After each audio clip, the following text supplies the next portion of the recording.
नमस्कार। यो बहसमा म यहाँहरूलाई हार्दिक स्वागत गर्दछु। जीवराम भण्डारी। आज यहाँहरू सामुने उपस्थित हुनुहुन्छ डाक्टर धवल शमशेर जबरा। उहाँ राष्ट्रिय प्रजातन्त्र पार्टीका महामन्त्री हुनुहुन्छ, संगठन विभाग प्रमुख, नेपालगञ्ज उपमहानगरपालिकाका पूर्व प्रमुख, 2 पटक उहाँ निर्वाचित हुनुभएको हो। आज म उहाँसँग समसामयिक विषय उठान गर्ने प्रयत्न गर्नेछु। राष्ट्रिय प्रजातन्त्र पार्टी लामो समयदेखि के बताइरहेको छ भने हामी यो देशको वैकल्पिक शक्ति हौं, अर्थात् यथास्थितिमा यो मुलुक अब चल्न सक्दैन, त्यसको विकल्प खोजिनुपर्छ। त्यो विकल्प के उहाँहरूले प्रश्न पार्ने प्रयास गर्नुभएको छ। संविधान एकातिर छ, अर्कोतर्फ उहाँहरू हुनुहुन्छ। उहाँका जो पूर्व नेताहरू थिए, चाहे सूर्यबहादुर थापा भन्नुहोस्, चाहे लोकेन्द्र बहादुर चन्द, राजेश्वर देवकोटा, अलि एक्स्ट्रा अर्डिनरी पर्सन भन्छु म, उहाँ अलि फरक धारणा राख्नुहुन्थ्यो, लगायत कमल थापा लगायतले यही संविधान र यसका वरिपरि रहेर 46 को परिवर्तनपछि राप्रपाकै नाममा विभिन्न ओहदाहरू ग्रहण गर्नुभयो।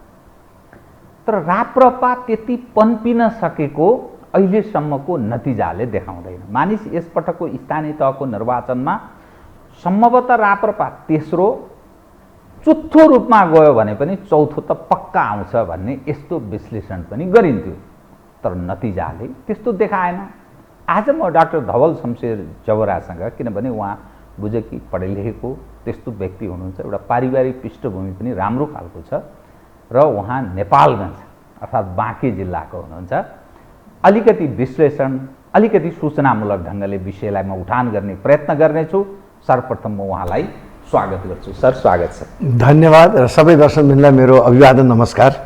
अब म तपाईँसँग प्रारम्भ कहाँबाट गर्न चाहेँ भने पहेँलो वस्त्र छ, मेरो हिन्दू राष्ट्र खोइ भन्ने एउटा तपाईँको त्यो प्रश्नवाचक चिन्ह सहितको तपाईँले टी सर्ट लगाउनु भएको छ, टोपी छ। तपाईले के सन्देश दिन खोज्नु भएको, म यहीँबाट सुरु गरेँ, किनभने यो एउटा प्रारम्भै यो प्रश्न हो, त्यसपछि अरू तपसिल विषय त उठान गर्छु नै। कृपया यो सन्देश दिनका लागि नै जीवराम सर यो टी सर्ट लगाएको र यो सन्देश हामीले के दिन खोजिराखेछौँ भने विश्वमा एकमात्र हिन्दू राष्ट्र, सबै धर्मावलीहरूको आफ्नो आफ्नो राष्ट्र छ। 1 अरबभन्दा बढी 1.5 अरब जतिको हिन्दूहरूको एकमात्र हिन्दू राष्ट्र हाम्रो कता हरायो, किन खाए नेताहरूले? र हामी हिन्दूहरूको एउटा राष्ट्र हुन के ठुलो अपराध हो र? सबै धर्मावलीहरूको आफ्नो आफ्नो राष्ट्रहरू छन्। क्रिस्चियनहरूको 100 वटा छन्, मुस्लिमहरूको 47 वटा छन्, बुद्धिस्टहरूको 11-12 छन्, जुजहरूको एउटा इजरायल छ। हाम्रो त एउटा मात्रै थियो त। यत्रो ठुलो सङ्ख्यामा हिन्दूहरू विश्वभरि फैलिएका छन्, त्यसको एउटा मात्रै हिन्दू राष्ट्र थियो। त्यसलाई हाम्रा नेताहरूले खाइदिए, बेचिदिए। कता हराए हाम्रो हिन्दू राष्ट्र, किन खाए? यसलाई फेरि स्थापित गर्नुपर्छ भन्ने यो सन्देशका साथ म आज हजुरका उपस्थित भएको छु। तपाईँले अब ठिकै, मलाई अलिक प्रश्न गर्न किन सजिलो भयो भने तपाईँ यस्तो जिल्लामा बस्नुहुन्छ, यस्तो ठाउँमा बस्नुहुन्छ जहाँ जुन जिल्लालाई मुसलमानहरूको हटस्पट र पछिल्लो समयमा नेपालका 4-5 वटा जिल्ला मुसलमानको सङ्ख्या बढ्दैछ।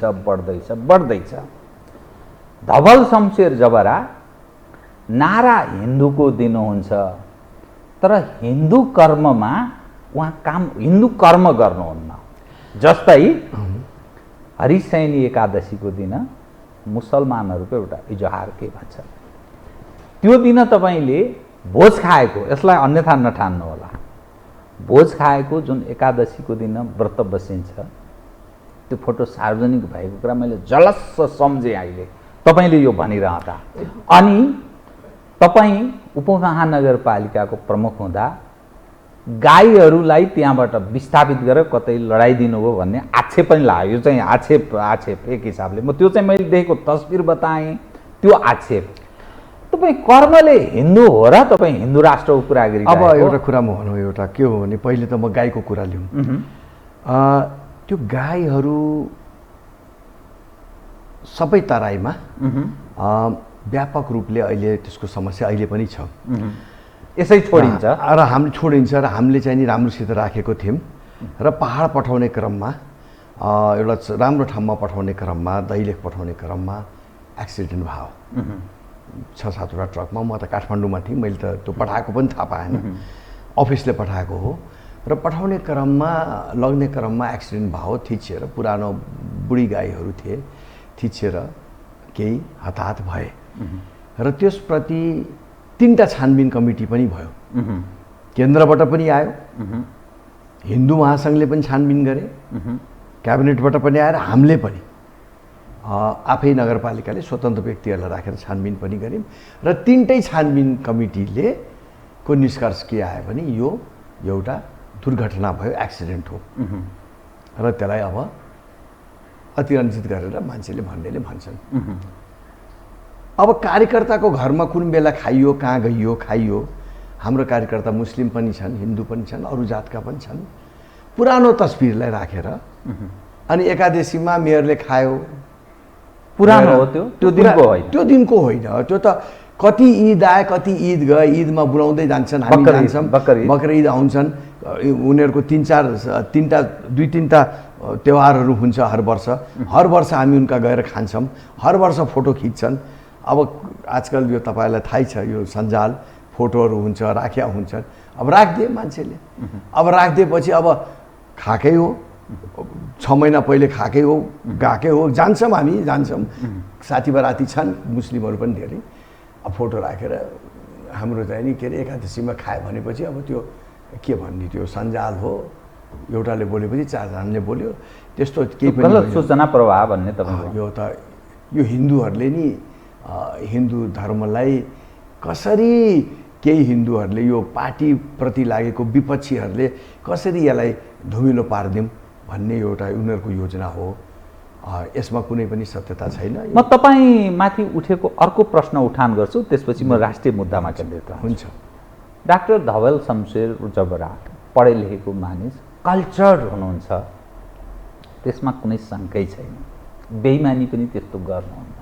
तर उहाँलाई जो हिन्दूको कुरा गर्नुहुन्छ, उहाँ अहिले भारतीय हिन्दूवादको कुरा गर्नेहरू, अर्थात् कतै न कतै आरएसएससँग रिलेटेड हिन्दूवाला, त्यसले पनि धवल शमशेरलाई धेरै रुचाउँदैन, किनभने उनीहरू कट्टरतामा विश्वास गर्छन्।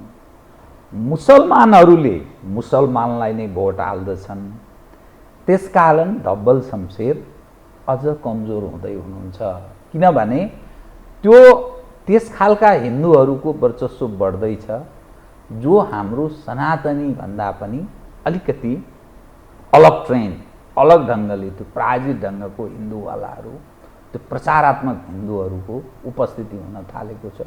यसले धवल शमशेरलाई ड्यामेज गर्दैछ है। क्रमशः मुसलमानले अन्तत्वगत्वा मुसलमानलाई भोट दिन्छ, हिन्दूवालाले पनि दिन हिचकिचाउँछ धवल शमशेरलाई र अपोजिसनले पनि त्यसैमा प्रहार गर्छ।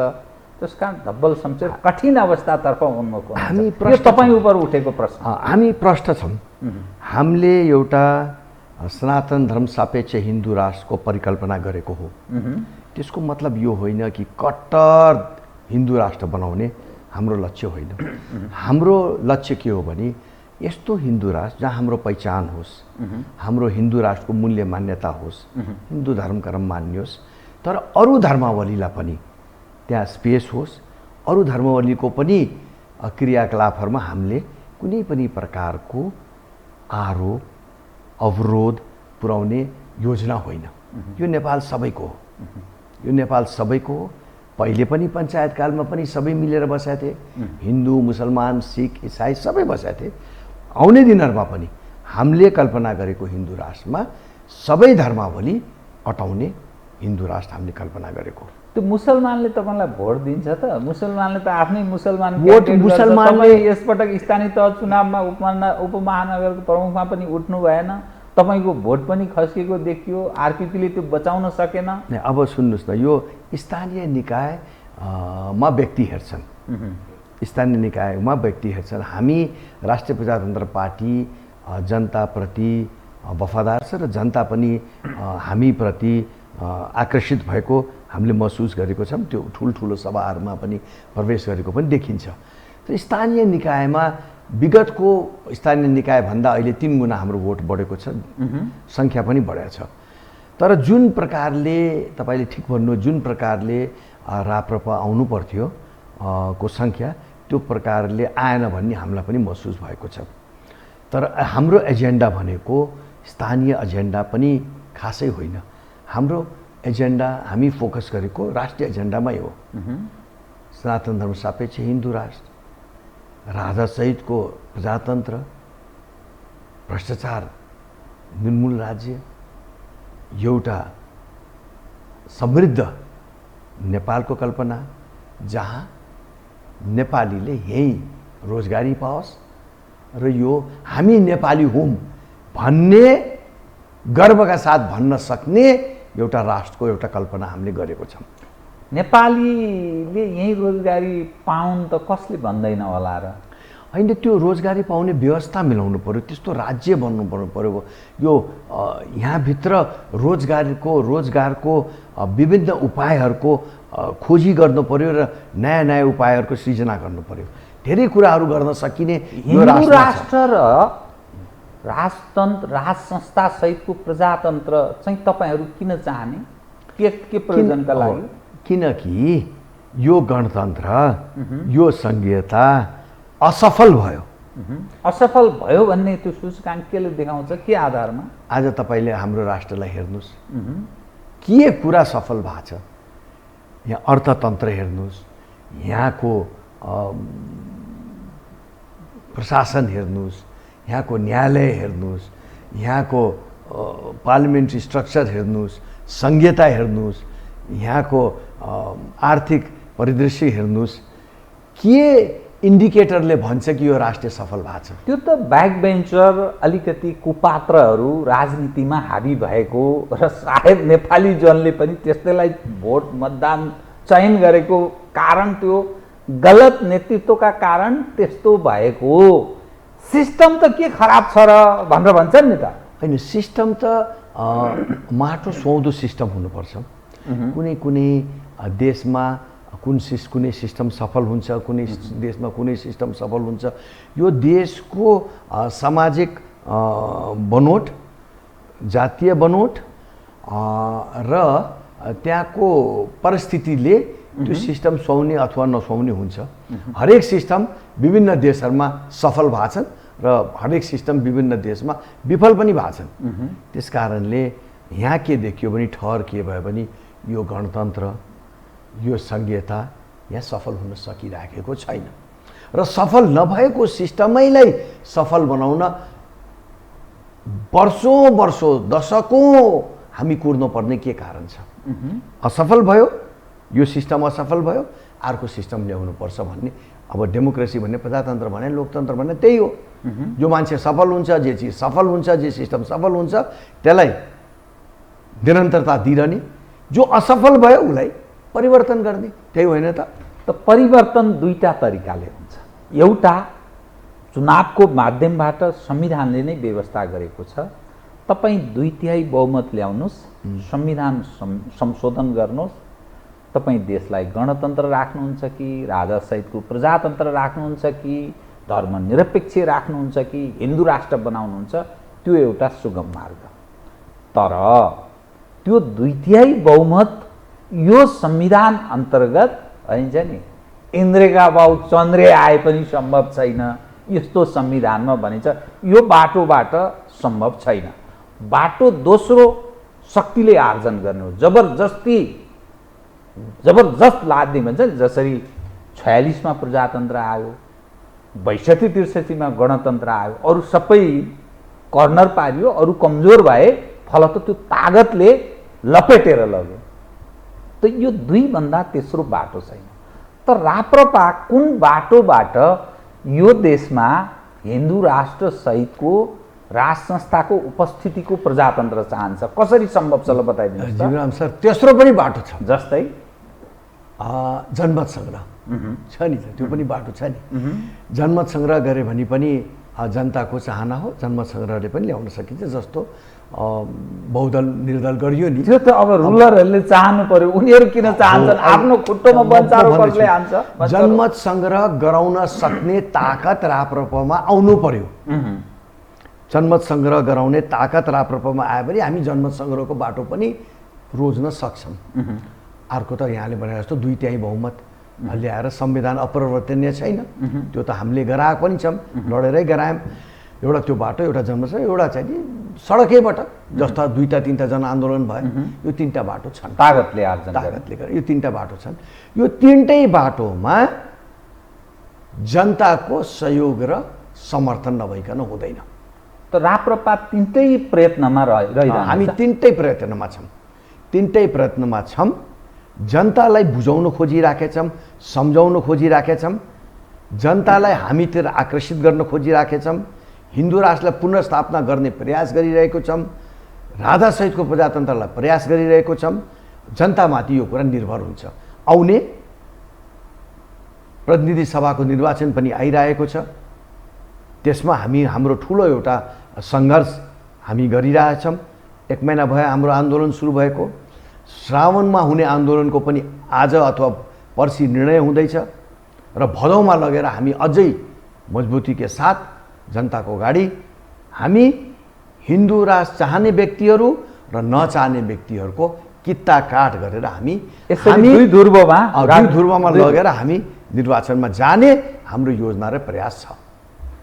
तर स्थानीय तहको निर्वाचनले नि राप्रपा त खिएकै छ, पन्पिएको छैन भन्ने अर्थ लाग्छ नि त। यसो हेर्दा विगतमा हेर्दा एक समय 19% पपुलर मत राप्रपा भन्ने पार्टीले ल्याएको थियो, जसमा लोकेन्द्रबहादुर चन्द, सूर्यबहादुर थापाहरू एक ठाउँमा उभिए। पछि लोकेन्द्रबहादुर चन्दलाई एमाले बोकेर हिँडिदियो, सूर्यबहादुर थापालाई काङ्ग्रेसले बोकेर हिँड्यो। दुईटैको तृष्णा जाग्यो प्रधानमन्त्री हुने बहुदलको, त दुवैजना प्रधानमन्त्री पनि भए, पार्टी त स्वाहा। त राप्रपा जुन छ, त राप्रपा त्यो टाक्सेको टाक्से भयो कि त्यो उक्सिन सकेन। अनि कसरी त्यो सम्भव छ भन्नु? अब विगतका कुरा गर्दाखेरि जीवराम सर, केही गल्ती हाम्रो नेताहरूले गरे। हाम्रो पार्टी हेर्दाखेरि, बुझ्दाखेरि, एजेन्डा हेर्दाखेरि यो देशै चलाउने पार्टी हुनुपर्ने थियो।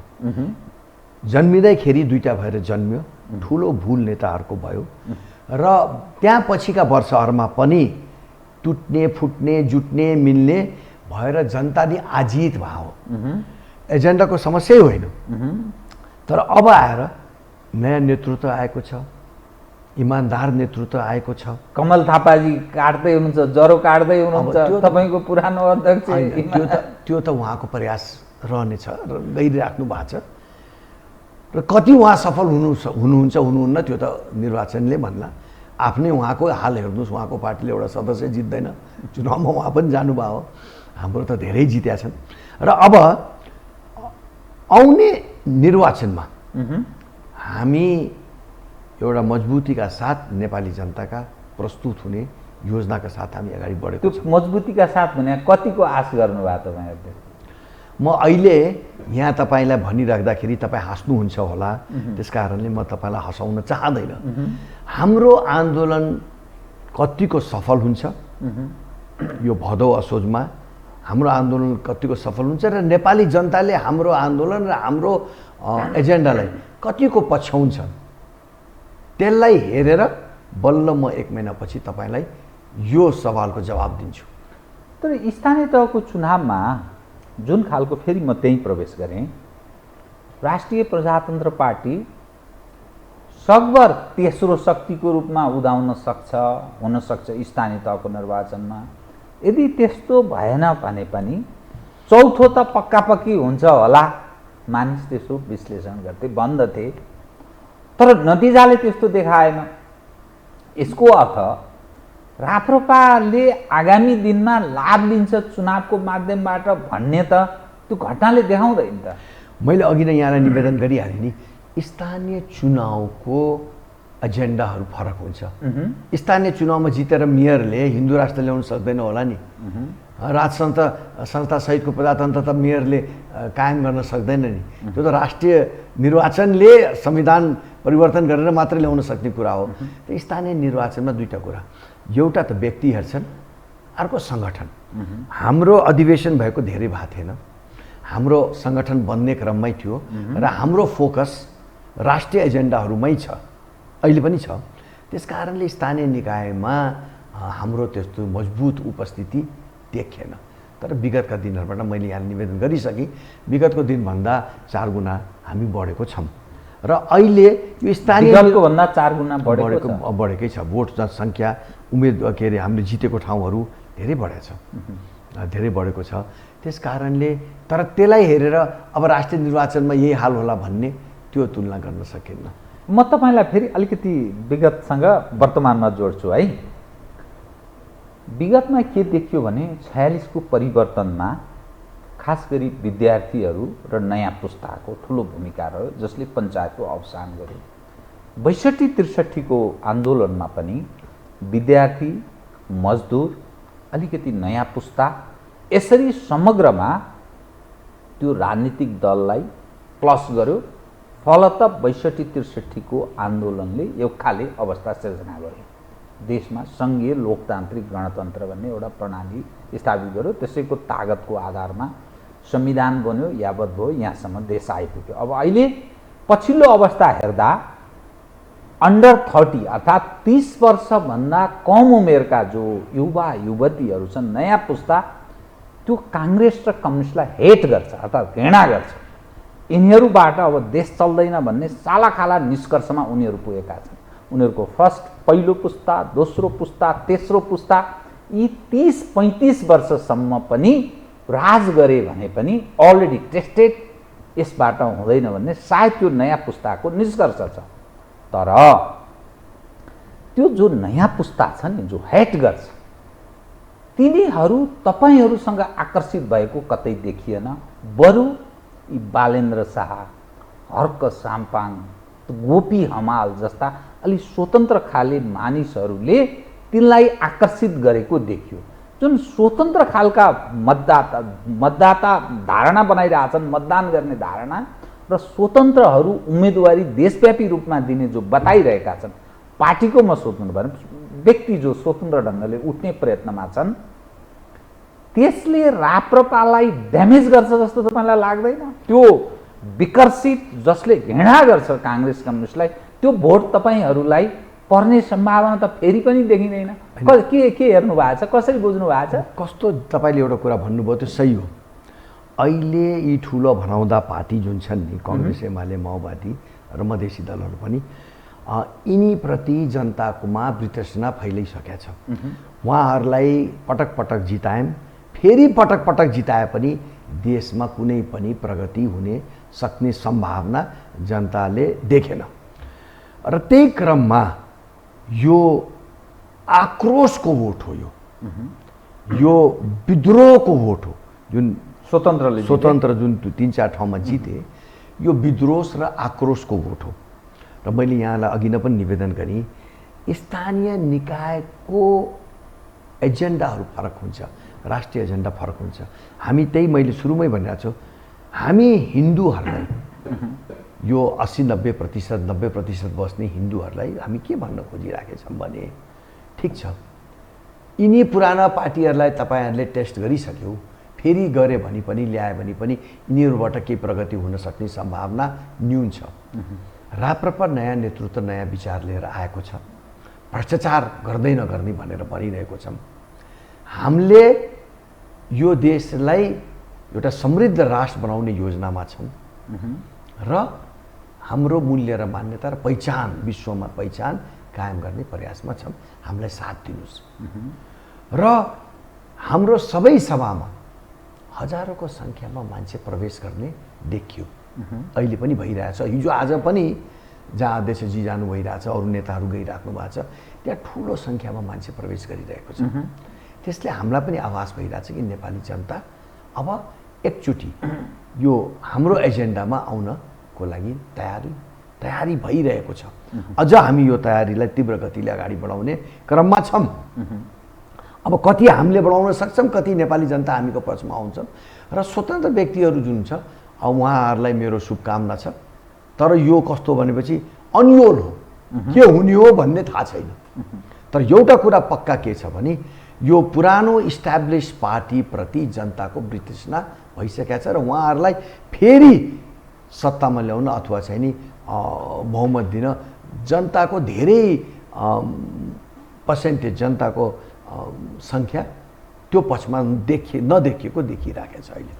अब मानिस चाहन्छन् हामी सुखी हौँ, रोजगारी हामीलाई प्राप्त होस्, विदेशमा गएर धन्दा गर्नु नपरोस्, धन्दा यस मानेमा राम्रा नराम्रा जसरी पनि गुजारा गर्न विदेशी न बाध्य छन् नेपाली।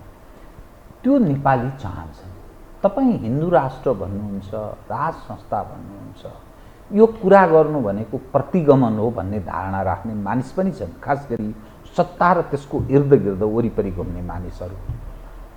त जनताको चासो भनेको रोजगारी र समृद्ध नेपाल एकदम, अर्थात् सुखी हुन चाहन्छौँ हामी। अरूको देशको तुलनामा हाम्रो देश पनि इज्जतसहित छ, हामी नेपाली इज्जतदार छौँ, हाम्रो आफ्नै खालको मान मर्यादा प्रतिष्ठा छ, यो देखाउन चाहन्छ।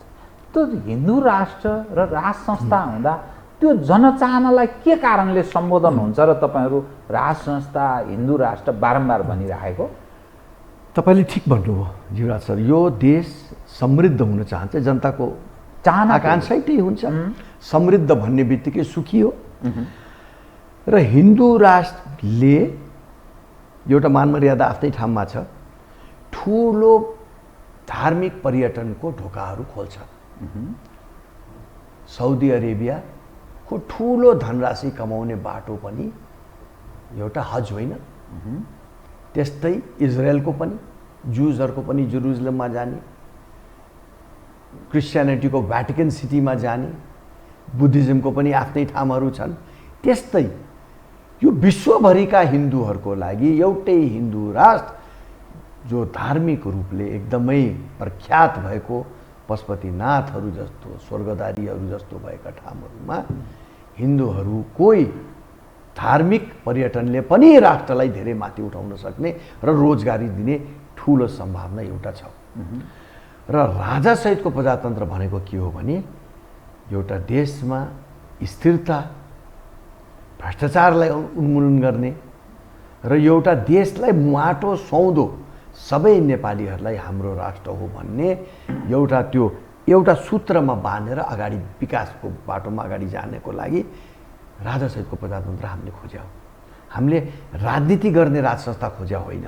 यो तपाईँको टेलिभिजन मार्फत म प्रश्न गर्न चाहन्छु।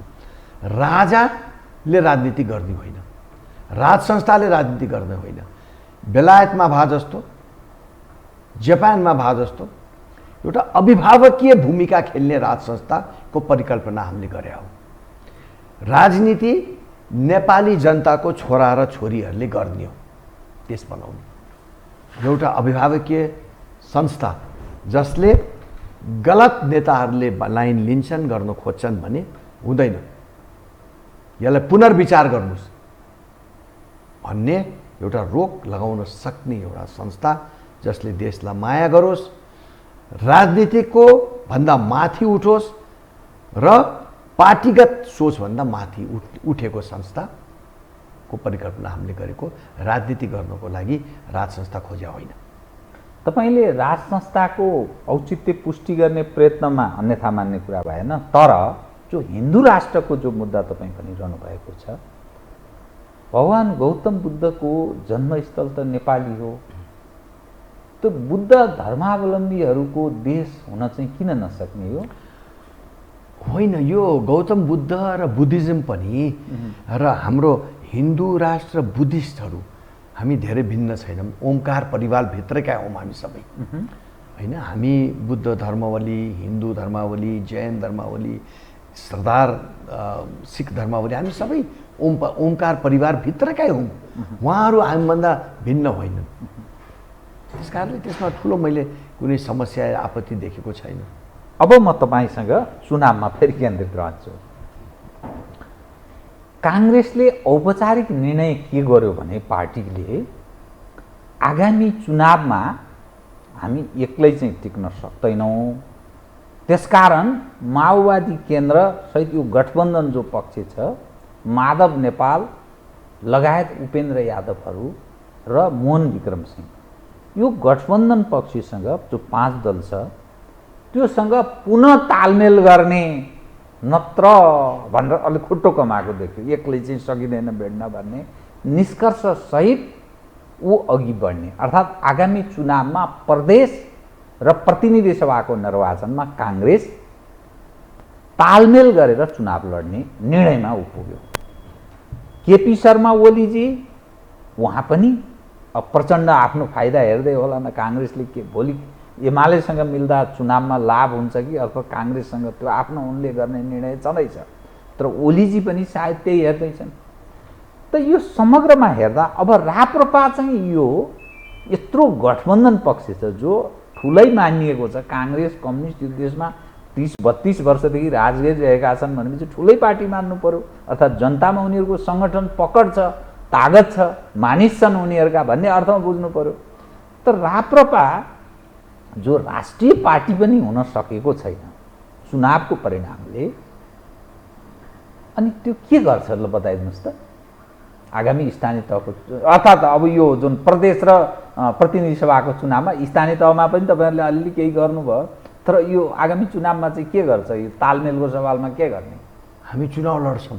चुनाव लड्ने पहिलो जवाब, हामी जनताको माझमा जान्छौँ। कसरी जाने? आफ्नो एजेन्डा लिएर जान्छौँ।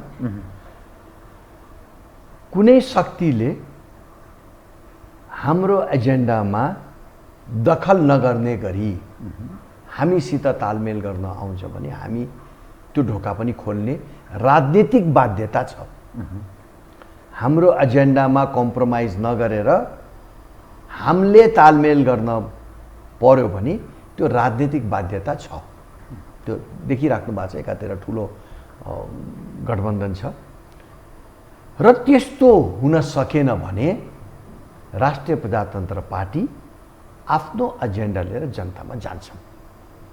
र हेर्नु, जनता भने कस्तो हो भने हेरिराख्नु भएको छ, चाहे नेपालमा होस् चाहे भारतमा होस् चाहे जहाँ होस्, आज सानो पार्टी देखिएपछि भोलिको एउटा निर्वाचनले त्यही पार्टीलाई ठुलो पार्टी बनाइदिन जनताले सक्दो रहेछ नि। धेरै उदाहरणहरू विश्वभरि छ नि। त्यही कारणले हामी त्यति चिन्तित छैनौँ। मजबुत छ एजेन्डा, असफल छन् गठबन्धन र यी पार्टीहरू, दृढताका साथ हामी अगाडि जनतामा गइरहेको छौँ। नेतागण स्वच्छ छविको छन्। हेरौँ के हुन्छ, जनताले पत्याउँछ कि पत्याउँदैन भने हामी अगाडि लम्केको छौँ। देशलाई कित्ता काट गरेर लग्छौँ, आन्दोलन गरेर लग्छौँ। हाम्रो एजेन्डालाई दखल नहुने गरी कसैले गठबन्धन गर्न चाहन्छन् भने हामी आफ्नो ढोका खुलाइराखेका छौँ। त्यो हुँदैन भने पनि हामी एक्लै भए पनि हामी चुनावमा बिल्कुलै खुट्टा नकमाई जान्छौँ। राप्रपामा पछिल्लो समयमा नि जो मानिसहरू प्रारम्भमा अलिकति आकर्षित भएका थिए, राजेन्द्र लिङ्गदेनले कमल थापालाई पराजित गरे लगत्तै जुन खालको आकर्षण थियो, नयाँ पुस्ता भन्ने एउटा, दोस्रो पुस्ता एउटा लिम्बूको छोरा देशको एउटा ठुलो पार्टीको अध्यक्ष पनि भए र उहाँ हिन्दू राष्ट्रको पनि कुरा गर्ने, राज संस्थाको पनि कुरा गर्ने, एककाले हाईको अवस्था थियो। पछिल्लो अवस्थामा फेरि राप्रपाभित्र गोलमाल, कोही पार्टी छोड्दै पनि कोही त्यही पार्टीभित्र हस्ताक्षरको कुरा पनि गर्छन्, कोही के अलिक फेरि बिग्रन लाग्यो, फेरि पुरानै ठाउँमा फर्किन लाग्यो जस्तो अर्थ लाग्यो। त्यस्तो होइन, त्यस्तो होइन। सत्यता के हो भने 3टा नेता अध्यक्ष भए बेलामा 800 जनाको केन्द्रीय कमिटी बनाइदिए, जसलाई पनि केन्द्र कमिटीमा हालिदिने। हामीले विधानलाई मजबुतीका साथ कायम गरेर 200-250 को केन्द्रीय कमिटी बनाएको छौँ। यो बस्नै नसक्ने केन्द्रीय कमिटी बनाएर अर्थ छैन। र चुनावमा लड्ने र जनतासित घुलमिल गरेको र चाहना भएका, जनताले पनि पछ्याएका नेताहरूलाई अगाडि सार्नुपर्छ भन्ने मान्यताका साथ हामी गयौँ। अब 200 800बाट 200 जना केन्द्र कमिटीमा भए, अब 600 जना त केन्द्र कमिटीभन्दा बाहिर छन्। अब असन्तुष्टि हुने भयो। त्यस कारणले लोकप्रिय जनप्रिय नेताहरू पार्टीमै छन्, ठाउँमै छन्, अगाडि बढेकै छन्।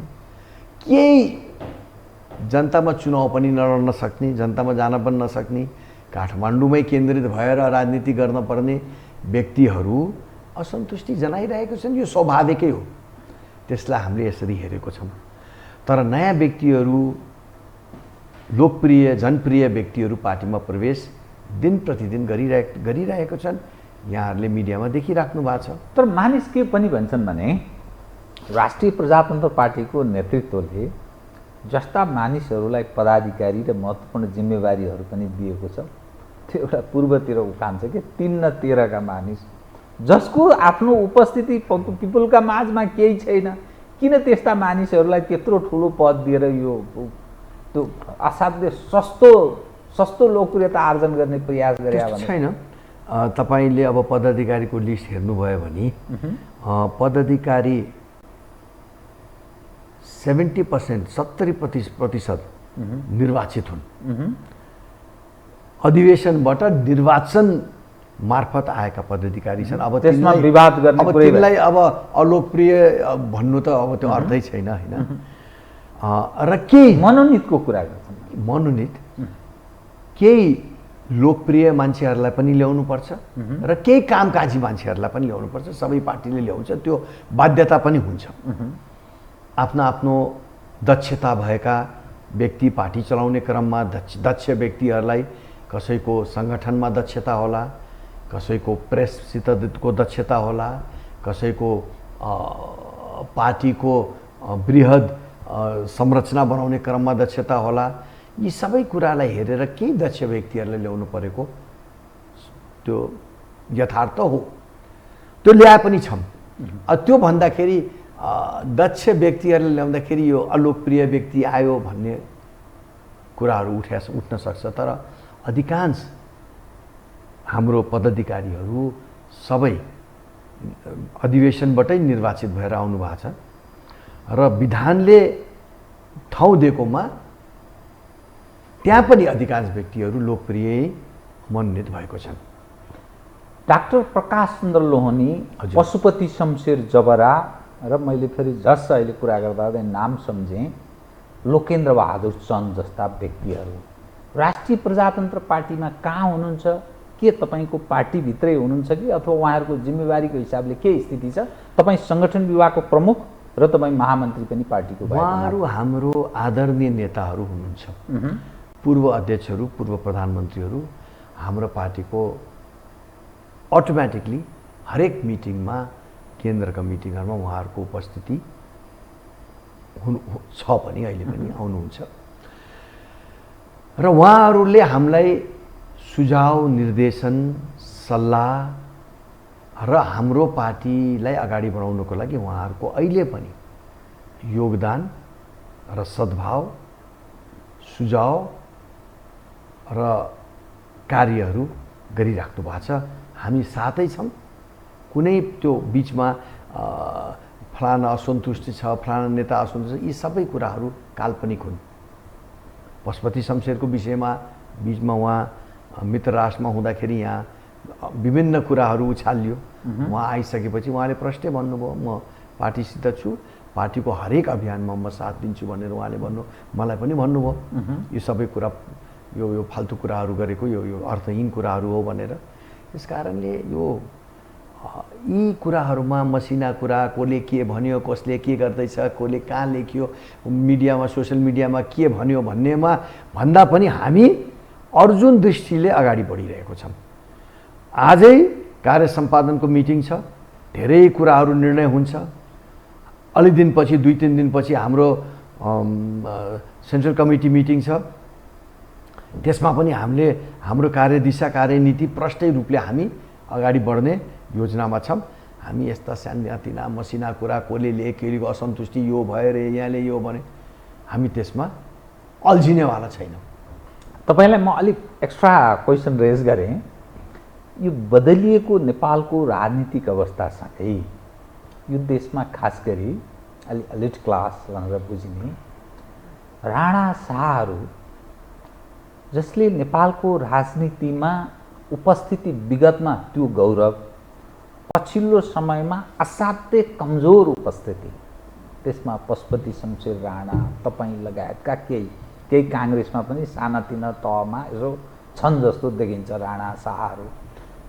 त्यो तपाईँहरू जस्तो मानिस यो पछिल्लो अवस्थालाई हेर्दा र आफ्नो झिनो उपस्थिति अर्थात् आफ्नो कम्युनिटीको, आफ्नो समुदायको, आफ्नो जातिको, आफ्नो गौरव, पूर्वजहरूको त्यो गौरव, त्यो सम्झी ल्याउँदा कसरी हेर्नुहुन्छ?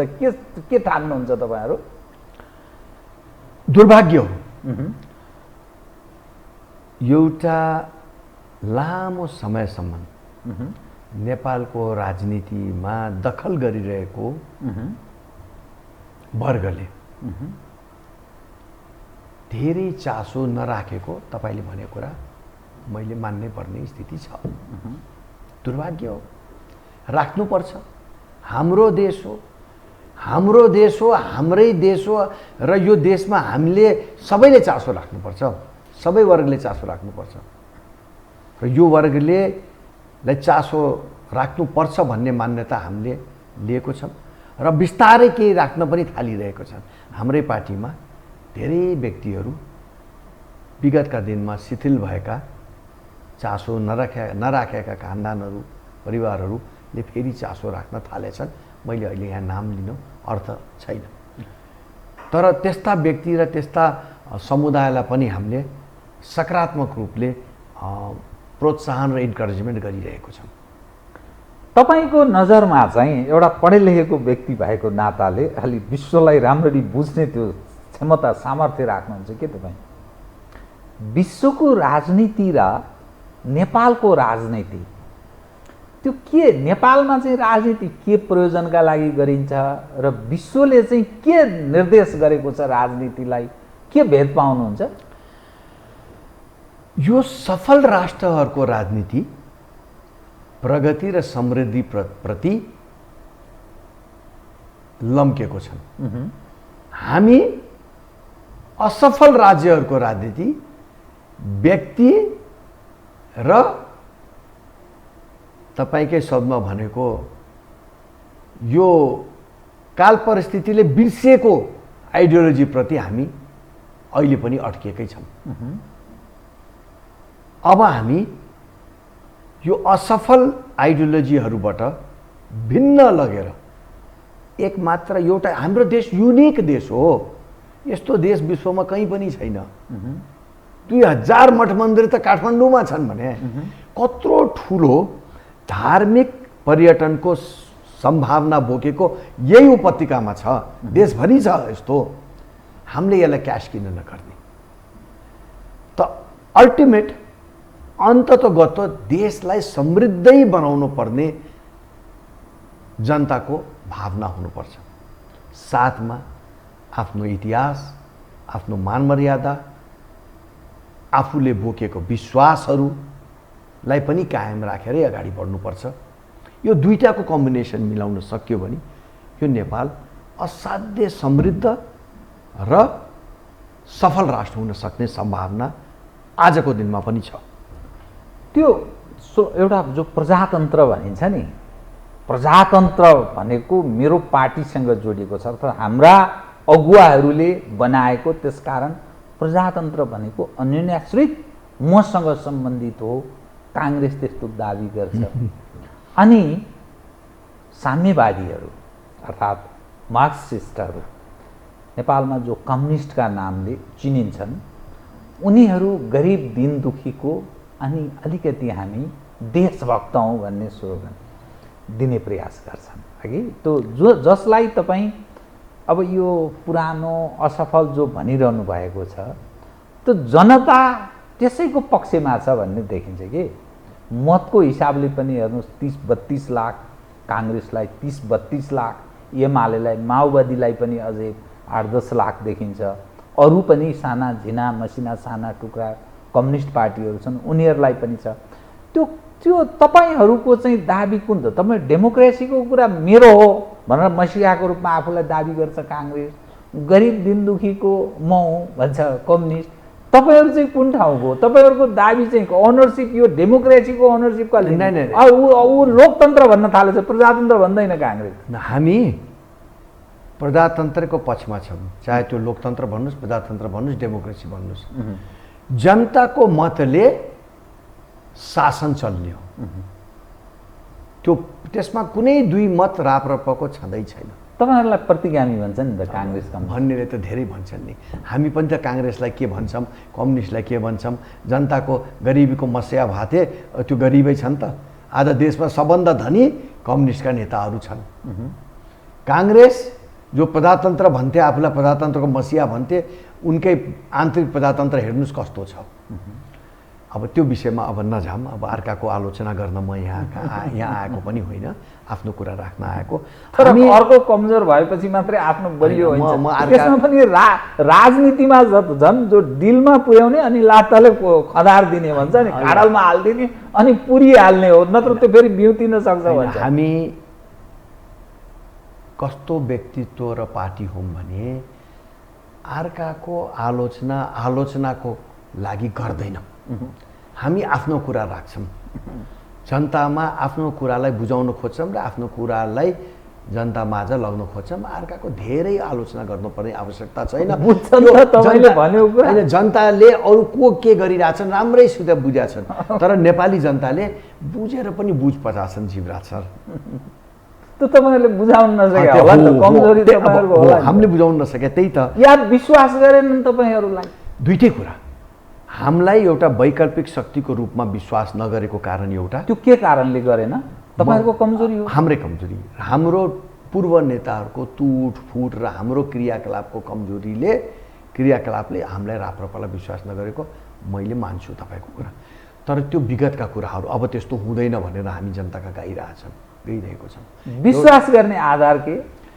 नयाँ नेतृत्व आएको छ, धेरै सबक सिकिसकेका छौँ र अब त्यस्तो गरे भने हाम्रो एजेन्डै कमजोर पर्छ र यो अन्तिम क्षणमा हामी पुगिसकेका छौँ। अहिले पनि हामीले यो एजेन्डाहरूलाई स्थापित गर्न सकेनौँ भने टु लेट हुन्छ। टु लेट भनेको के हुन्छ? गाह्रो हुन्छ। अब यो निर्वाचनमा गाह्रो। तपाईँले सोध्नुभयो, म प्रश्नै भन्छु। तीव्र गतिले यो देशमा धर्म परिवर्तन भइरहेको छ। कसले गराएको छ त्यो? धर्मावली बोकेका देशहरूले गराएको छन्। म नाम लिन चाहदैन, लिन पनि मैले हुँदैन। तीव्र गतिले यो देशमा धर्म परिवर्तन भइरहेको छ। यति तीव्र गतिले भइरहेको छ कि अब आउने निर्वाचनमा हामीले बोकेको सनातन धर्म सापेक्ष हिन्दू राष्ट्रलाई अगाडि बढाउन सकेनौँ र यसलाई मजबुतीका साथ जनताको बिचमा लग्न सकेनौँ र जनताले पनि साथ दिएन भने त्यहाँ पछिको 10 सालमा यो कुरा लग्नै अस्वाभाविक हुन सक्ने सम्भावनाहरू यहाँ छ। त्यसकारणले यो अन्तिम प्रयास हो। नेपाली जनताले यसरी बुझ्नुपर्ने आवश्यकता छ। त नभए के हुन्छ? जनतालाई हामीले आफ्नो पहिचान गुमाउँछौँ। के हुन्छ र? हुन त केही पनि हुँदैन, कसैले आएर गोली त हान्दैन।